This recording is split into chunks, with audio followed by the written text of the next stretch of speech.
A phone beside your plate, a hard message, then your hand in the snack drawer, one missed walk, and suddenly you call the whole week a failure. These ordinary moments, not a secret exercise, often decide whether a weight loss plan survives. 8 Buddhist-inspired habits can make those moments less automatic. None can selectively burn fat from your stomach. They can support the eating, movement, sleep, and recovery patterns through which overall fat and waist size may change. The question is not which ancient ritual melts belly fat. It is which quiet practice interrupts your pattern first. By the end, you will have an 8-part map and one habit to test for 14 days. Habit 1 begins with a number, but its purpose is to stop that number from judging you. One honest boundary before the list. Buddhism was developed as a path for understanding suffering, conduct, and the mind, not as an ancient weight loss program. These are respectful modern applications of mindfulness, moderation, walking meditation, loving kindness, and community. The health boundary is equally simple. You cannot reliably choose where your body loses fat first. A smaller waist generally comes through changes in overall body fat and physical activity, while genes, age, sleep, medicines, hormones, health conditions, stress, and food access can all affect weight and fat distribution. A rapidly enlarging abdomen, persistent pain, or unexplained weight change belongs with a clinician, not a YouTube routine. Now to the first habit. Within 1 week, it can reveal which of the other 7 deserves your attention. 1. Clear seeing. Measure the pattern, not your worth. In Buddhist practice, mindfulness begins by knowing what is present. For weight management, clear seeing means replacing a vague impression with a small amount of useful evidence. Daily mirror checks are noisy. Waist size changes with posture, digestion, and timing. Shame changes the interpretation every time you look. Choose one weekly check under similar conditions, the same day, roughly the same time, and the same location on the waist. Record the number without adding good or bad. Next to it, record 3 behaviors you can influence: screen-free meals, purposeful walks, and nights when you allowed enough time for sleep. If weight is useful to you, include it, but look at trends rather than one reading.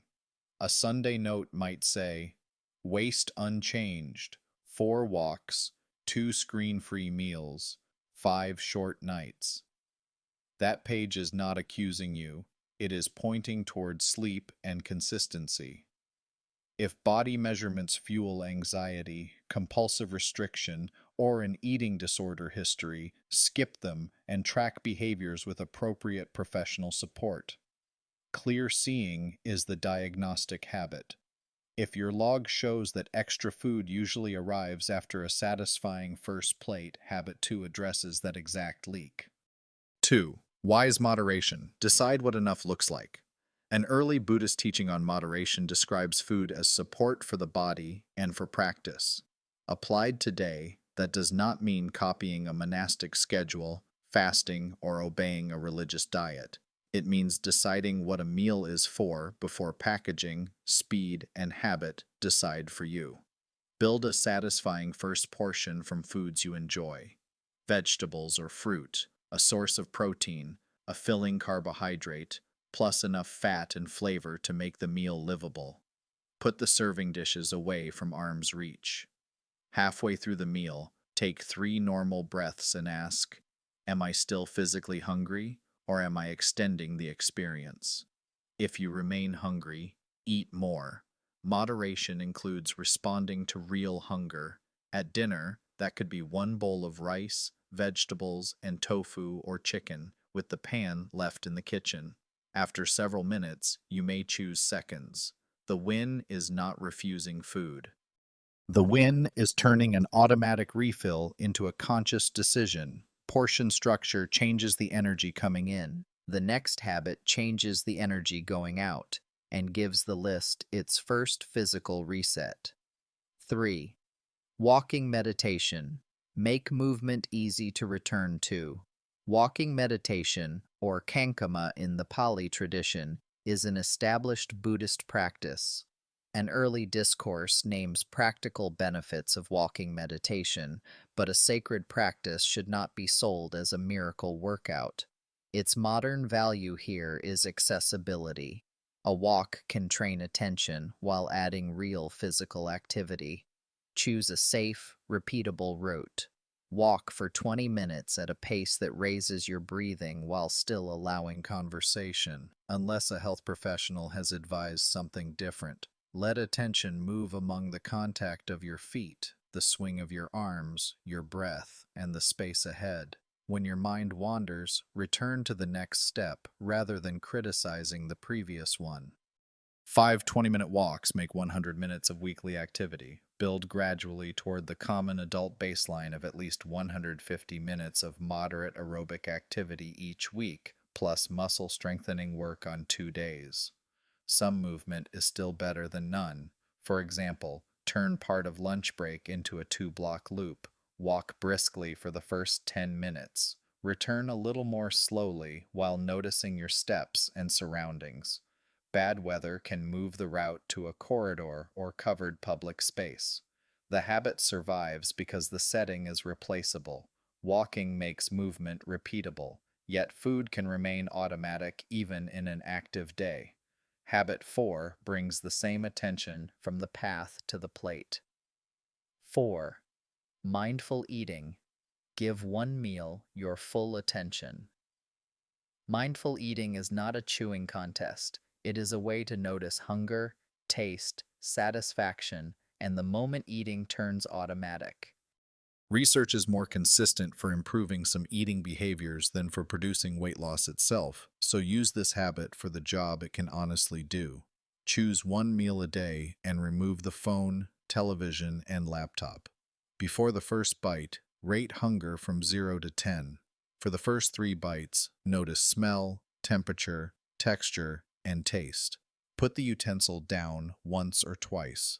Halfway through, rate hunger again and ask whether pleasure is still rising, holding steady, or fading. The meal need not become slow or ceremonial. A practical lunch may take only 5 minutes longer. You notice that the first bites are vivid, the middle is pleasant, and the final bites happen mainly because a video is still playing. Tomorrow, you serve slightly less and keep more food available if hunger remains. The adjustment comes from your own evidence rather than a rigid rule. Now stress test the list. At 5:20 in the afternoon, the phone rings. Someone you love has been taken to the hospital. Dinner comes from a vending machine. Sleep is short. The next walk disappears. Any plan that works only during calm weeks is decoration. The useful Buddhist question is not, how do I stay serene? It is, can I feel fear without turning every action afterward into autopilot or punishment? The next 4 habits are built for the week when life stops cooperating. 5.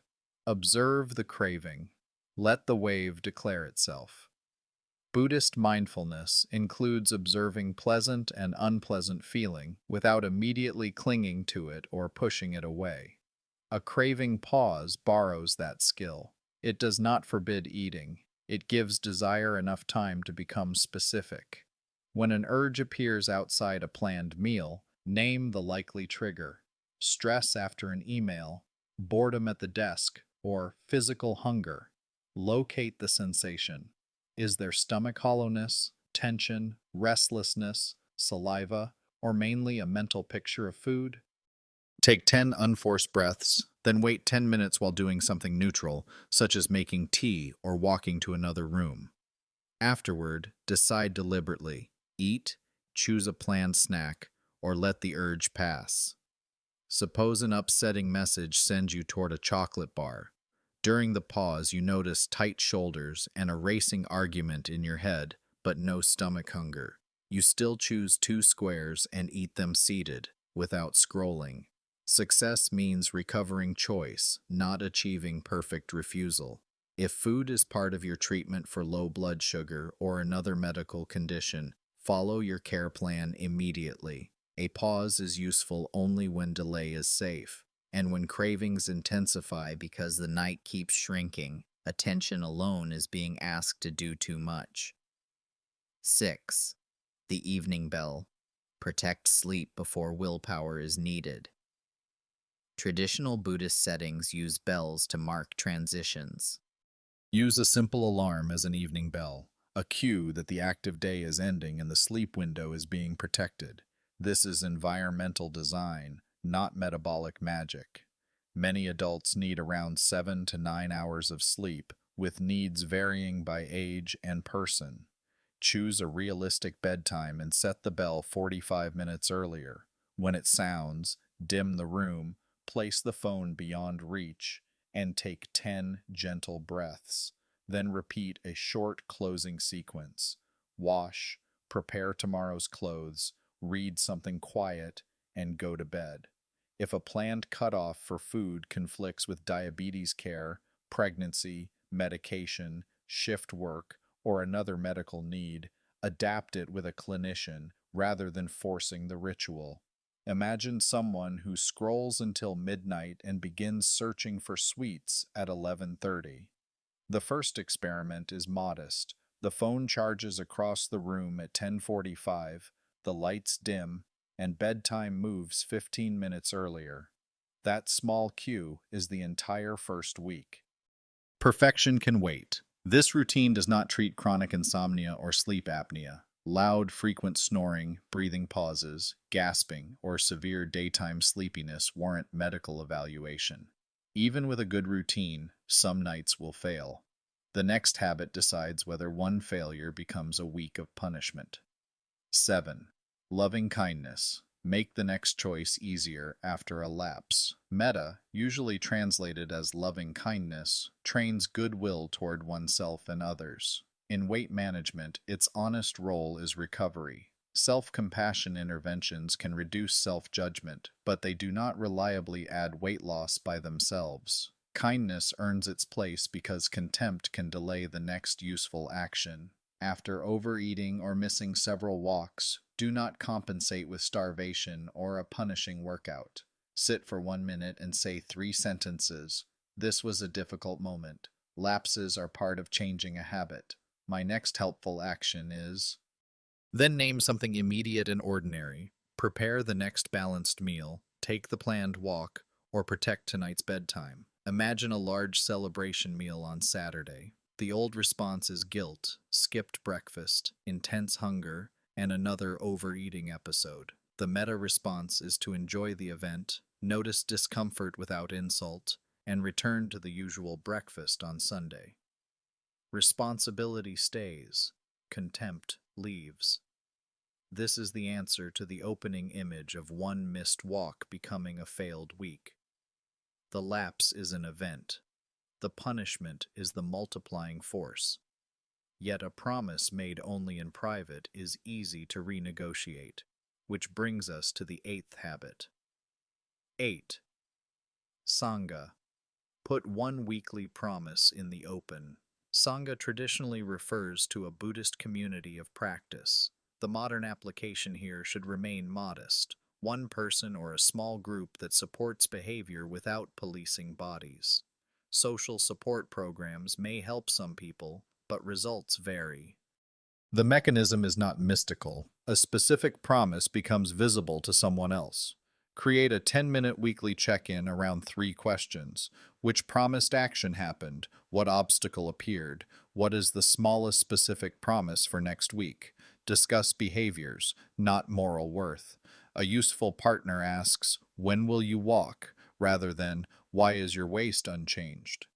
Avoid rapid loss competitions, public weigh-ins, and advice that ignores medical needs. For example, 2 friends exchange a Sunday voice note. One completed 3 of 4 walks but lost every screen-free lunch to meetings. The next promise becomes precise. 15 minutes away from the desk on Tuesday and Thursday. The friend replies on those days with a single walking shoe emoji. The system is light enough to survive a busy week. Now, the main question has an answer. The first practice to interrupt your pattern is not necessarily the one that looks most spiritual. It is the one closest to your repeated point of failure. Clear seeing identifies it. If the pattern is automatic seconds, use moderation. If it is inactivity, walk. If it is distracted meals, practice mindful eating. If it is stress-driven eating, observe the craving. If it is short sleep, ring the evening bell. If it is shame after a lapse, use loving kindness. If promises vanish in private, use Sangha. These habits can support the conditions under which overall fat and waist size may decrease. They cannot guarantee a particular waist, pace, or body shape. If several habits are stable and there is still no trend, that is not proof of laziness. Menopause, medicines, thyroid disease, PCOS, diabetes, binge eating, sleep apnea, and other conditions can change the strategy. That is the bridge to the next video. When good habits are not the whole explanation, and which signs deserve a clinical conversation rather than more discipline. Tonight, do not install all 8 habits. Use clear seeing, then choose one bottleneck for a 14-day test. Put its cue in place now. Set the serving bowl away from the table, place walking shoes by the door, charge the phone across the room, or send your weekly check-in invitation. For 14 days, record whether the action happened. At the end, ask 2 questions. Did the cue work? Did the target behavior become easier? Keep, shrink, or replace the habit based on that evidence. Add a second habit only when the first has a stable place. In the comments, leave one number and one exact action. For example, 6. Phone across the room at 10:45. A specific sentence turns this video from advice into the first visible promise.